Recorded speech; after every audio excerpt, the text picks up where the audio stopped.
Routine mistakes in your business. How guilty are you? What are those routine mistakes? For the next few minutes, that's what we're diving into. Do remember to state where you're tuning in from. If you have any questions as we're going through our quick chat, feel free to share them in the comments if you want to send them directly. And yeah, I think that's it. So, what are those routine mistakes? And for anyone who has ever been on a journey, probably a weight loss journey, I like to talk about weight loss.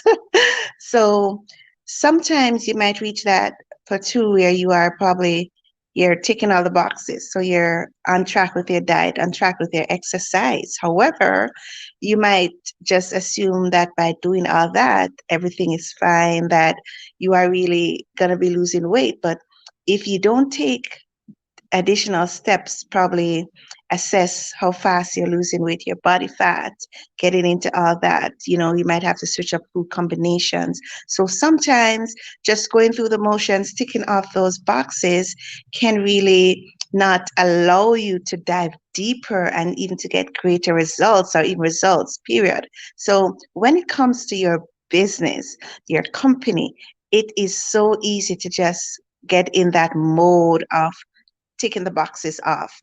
I filed the taxes. I paid my team, or I ensured this report was sent to the government. So it's like you have that box, you're ticking it off, and checklists are good. Checklists are awesome. Checklists are powerful. However, if it's where you are at this point where I just paid my taxes, I made sure the team was paid, this was done, and you are just in that mode of just ticking the boxes off and not taking a deeper dive into what's happening in your business. Yes, I did make profit, but was it enough profit? Yes, I did make a sale. Was it a profitable sale? Yes, I filed taxes. I filed my annual return. I filed my tax return. However, did I overpay on taxes? Did I underpay as well? So these are some of the things that you want to have on your radar. You don't want to be get into the you don't want to get into routine or that mode where you are just ticking boxes off in your business, being compliant, right? You need to now be able to see, how can I grow? Am I really building a solid business, right? Sometimes, when a business is about to be sold or you're approached by an investor, that is when you realize, oh, my business is not worth as much as I thought it was worth. And then all the can of worms, as the saying goes, are opened, and you realize, oh no, this was not to be done. I should have tackled this. And then you have to be, going through that corrective phase to fix things in your business, when a lot of times, if you were not stuck in that routine, you would have been able to correct these issues before.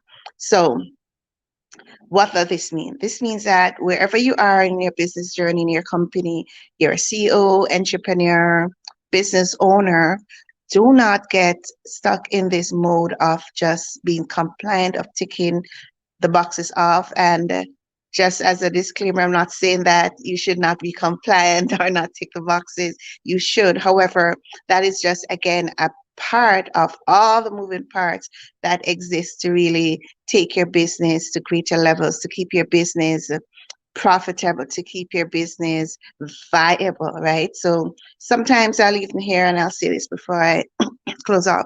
Sometimes persons will say, I don't want to grow, I don't want to scale my business, I want to grow. However, if your business is in a mode where it's not viable, it's not, being stable and consistent, you can't predict your profits consistently and so forth, then that again is a red flag. You might not want to grow by 50-60% in revenue. However, if you're not being steady, if you can't predict your profits or your cash flow, then that again is a problem. It's an issue. So remember, being compliant, adhering to regulations is important. It is very, very important. We need to do that.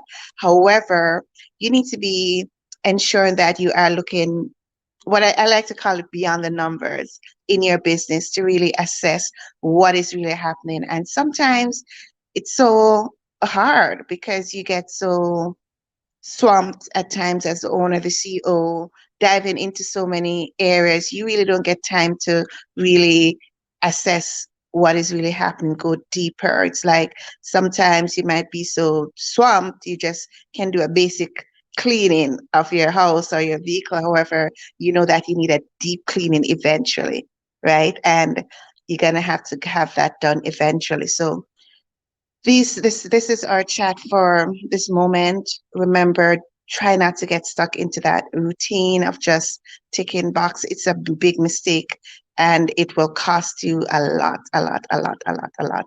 So, and it's something that most times you're going to need support to do that. Like I always say, handling all the various moving parts of your business solo, it's really, really overwhelming. And a lot of pieces will get fallen behind if you really attempt to do that, especially as your business grow, the dynamics change and so forth. So sometimes it's just diving into getting that support that you need and having that checklist. Because in my cash flow playbook, what I do, I list various steps, various things you need to focus on in your business over the month to ensure that you are really positioning your business for profits, for cash flow, and to really build that business of value. I talk about it in my, I'll have it in my cash flow playbook guide. So, yeah. So, any questions, you do let me know if this is resonating with you. Please share it with other business owners, other entrepreneurs, CEOs. And as always,